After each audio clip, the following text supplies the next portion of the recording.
जय माता दी सभी को, हर हर महादेव। आज मैं आप लोगों को वनस्पति यक्षिणी की कुछ साधनाएं दूंगी और उन साधनाओं की जानकारी दूंगी, क्योंकि मैं हमेशा आप लोगों को वही चीज़ें देती हूँ जिससे कोई नुकसान ना हो और आपका जीवन आराम से सुखमय ही बीते। तो आज मैं आप लोगों को दूंगी वनस्पति यक्षिणियों की जानकारी। यह आप मेरे पास में देख सकते हैं वनस्पति। हम आज बात करेंगे वनस्पति यक्षिणियों की। वनस्पति यक्षिणी एक साधक के जीवन में कैसे काम करती है।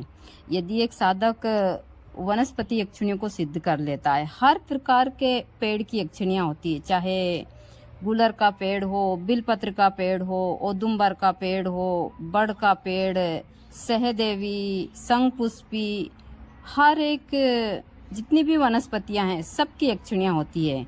और बहुत सारी यक्षिणियाँ साधारण होती है, बहुत सारी चमत्कारी प्रभाव देने वाली हो, जैसे कि सहदेवी हुई और बहुत सारी लाल चिरमी हुई, सफ़ेद चिरमी हुई, बट वृक्ष की यक्षिणी हुई, गुलर की हुई। इन सारी यक्षिणियों का वन कुमारी की यक्षिणियाँ हुई। यहाँ बहुत चमत्कारी प्रभाव देती है साधक के जीवन में। यदि एक साधक को वनस्पति यक्षिणियाँ सिद्ध हो जाती है तो उसका जीवन और उसका जो साधना का क्षेत्र वो बहुत आसान हो जाता है, क्योंकि जब यह यक्षिणियाँ सिद्ध हो जाती है तो जितना भी साधक के काम है वह स्वतः ही हो जाते हैं। इससे वशीकरण होता है, सम्मोहन होता है, यह सारी चीज़ें इससे स्वतः ही हो जाती है।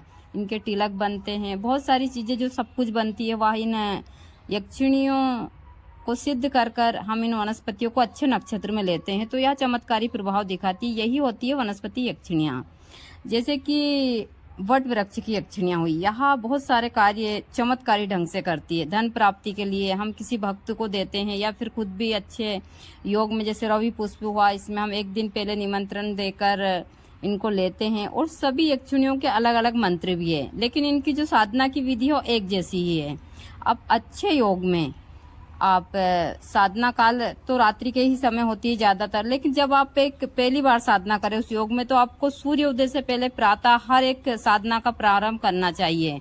गणपति जी का नाम लेकर, आपके जो भी गुरु है, आपके इष्ट है, आपके कुल देवता का नाम लेकर आप सूर्य उदय से पहले इन साधना को अच्छे, जैसे रवि पुष्प हुआ या अच्छा योग हुआ, भरनी नक्षत्र हुआ, और नक्षत्रों में आप इन साधनाओं को शुरू कर सकते हैं। साधना पहले दिन जो साधना होती है वह आपको सूर्य उदय से पहले करनी होती है उस वृक्ष के पास में। फिर आपको बाकी की जो प्रतिदिन का मंत्र जाप है वह आपको रात्रि के ही समय 11 के बाद में करना होता है।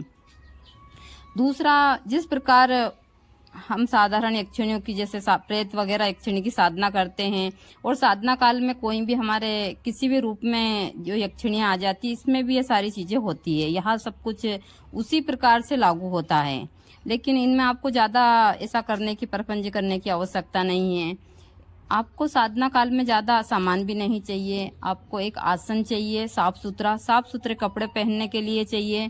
और जो यक्षिणी का मंत्र होता है, जैसे मैं हर यक्षिणी का, जो वनस्पति यक्षिणी का मंत्र देती हूँ, आपको थोड़ा बहुत गुग्गल चाहिए, और जो गाय का कंडा होता है उसके ऊपर आप अगरबत्ती गुग्गल जलाकर बैठ सकते हैं। हवन सामग्री भी उस कंडे वगैरह पर डालकर उपले के ऊपर, और आप माला का जाप कर सकते हैं। और आप माला का जाप नहीं करना चाहते तो आप ऐसे ही ध्यान कर सकते हैं। दूसरा, सबसे पवित्र माला होती है रुद्राक्ष की माला, से कर सकते हैं आप। और भी अन्य मैं मालाओं के बारे में देती रहती हूँ। तो हर एक माला का महत्व होता है। हम वशीकरण के लिए करते हैं तो सबसे ज़्यादा हमको जो माला चाहिए वह मूंगे की माला चाहिए होती है। दूसरा, हमको, जैसा मैं हमेशा बताती रहती हूँ कि इन मालाओं का बहुत महत्व होता है, और इनके घसण से हमारे अंदर जो क्रिया उत्पन्न होती है इन नाड़ियों के द्वारा जाकर, वो हमारे अंदर शरीर के अंदर एक तेज पैदा करती है। तो इसी प्रकार होती है यक्षिणियाँ। इनके मैं मंत्र भी दूंगी आप लोगों को, लेकिन विधि सारी यक्षिणियों की एक जैसी रहेगी।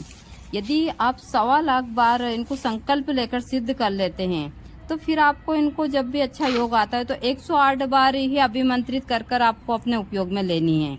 जैसे रवि पुष्प हुआ, यदि आपने किसी यक्षिणी का 108 बार मंत्र कर कर और फिर वहाँ जड़ी बूटी किसी को भी दे दी तो उसका काम हो जाता है। लेकिन पहले आपको इनको अच्छे योग में आरंभ करनी होती है, या 21 दिन की हो सकती है, 3 महीने की भी, आगे की भी, 11 दिन की भी, आपकी सुविधा के हिसाब से है और आपके गुरु का आशीर्वाद होता है तो यह चीज़ें जल्दी सिद्ध हो जाती है। और मैं हमेशा बोलती हूँ, ज़रूरी नहीं किसी को सिद्ध होती भी है, किसी को नहीं भी होती है। यह एक